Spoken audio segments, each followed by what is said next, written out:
ఆరంభంలో దేవుడు ఆదాముని అవ్వని చేశాడండి. చేసిన తర్వాత వాళ్ళకేమిచ్చాడంటే అధికారాన్ని ఇచ్చాడు. ఏంటి అధికారం అంటే ఈ భూమి అంతట మీద దేవుడు అధికారాన్ని ఇచ్చాడు వాళ్ళకి. అంటే ఈ భూమి అంతటి మీద పరిపాలించమని దేవుడు చెప్పాడు వాళ్ళకి. అంటే పక్షుల మీద, జంతువుల మీద, ప్రతి దాని మీద దేవుడు అధికారాన్ని ఇచ్చాడు వాళ్ళకి. ఎవరికి? ఆదాంకి, అవ్వాంకి. ఇక్కడ ఏంటంటే వాళ్ళు ఈ భూమి మీద రాజు రాణిలాగా, వాళ్ళు ఆదాము అవ్వము ఈ భూమి మీద రాజు రాణిలాగా, దేవుడి కింద రాజు రాణిలాగా. ఆదికాండం 1వ అధ్యాయం 28వ వచనంలో చూసినట్లయితే Genesis chapter 1 verse 28 God said rule over everything on earth. అంటే భూమి అంతటి మీద పరిపాలించమని దేవుడు చెప్పాడండి వాళ్ళిద్దరిని, ఆదాముని అవ్వంని.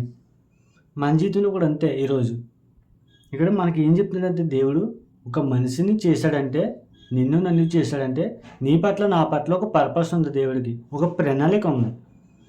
దేవుడి సాయం మనం తీసుకుని, ఆయన సపోర్ట్ మనం తీసుకుని మన జీవితాన్ని మనం రూల్ చేయాలని దేవుడు కోరుకుంటున్నాడు. కానీ మన ఇక్కడ ఏం జరుగుతుందంటే మన జీవితాన్ని మనం రూల్ చేయట్లేదు, ఎవరో మన జీవితాన్ని రూల్ చేస్తున్నారు. అలా మన పరిస్థితి అయిపోయింది. ఆ అవకాశం మనం ఎందుకు ఇవ్వాలి? ఈరోజు ఎందులో అయినా సరే మనం ముందుండాలి. దేవుడి సపోర్ట్ మనకు ఉండాలి.